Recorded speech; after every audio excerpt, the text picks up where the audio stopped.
အားလုံးပဲမင်္ဂလာပါ Tasty Bite Channel မှာကြိုဆိုပါရစေ။ဒီနေ့တော့မယန်းသီးပေါ်ရရာသီရောက်ပြီဆိုတော့မယန်းသီးကိုငချောက်ကလေးနဲ့ကြိုစားဖြစ်ပါတယ်။ပထမဦးဆုံးစီပူထဲမှာငချောက်ကလေးကိုကျွတ်နေအောင်ကြောရမှာဖြစ်ပါတယ်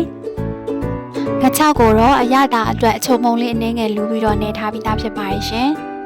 ။မီအတင်းတင်းနဲ့ငချောက်ကိုဖြည်းဖြည်းချင်းကြော်ပေးပါဒါမှအကျွတ်ညီမှာဖြစ်ပါတယ်ရှင်။ငချောက်လေးတွေကျွတ်သွားပြီဆိုရင်ဆယ်ထားလိုက်ပါမယ်။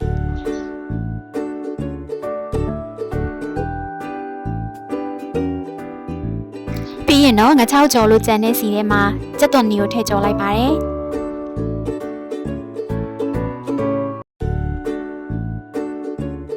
ကြက်သွန်နီလေးရွှေအိုရောင်တန်းစားပြုတ်လာရင်ကြက်သွန်ဖြူကိုထည့်ကြော်ပေးပါရှင်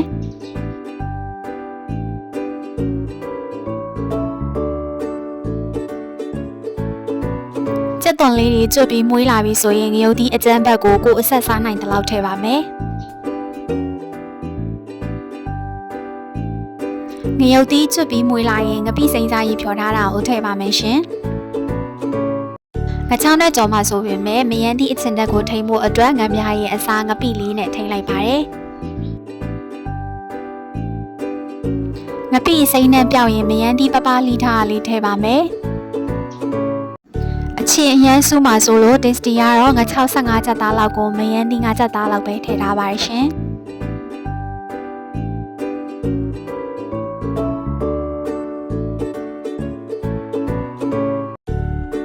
အရသာအတွက်ချုံမုံလေးအနည်းငယ်ထည့်ပါတယ်။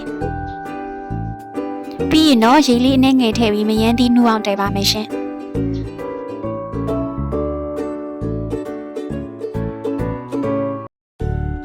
မယန်းသီးလေးဤပြီးစီလေးလည်းပြန်လာပြီဆိုရင်ငချောက်ကြော်ထားလေးတွေထည့်ပါမယ်။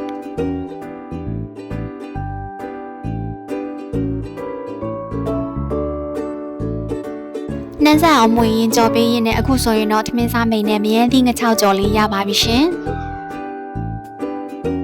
ရှေ့ဆက်ပြီးတော့ဟင်းချက်ဗီဒီယိုလေးတင်ပေးအောင်ပါမို့ဆက်လက်ကြည့်ရှုအားပေးကြပါအောင်နော်။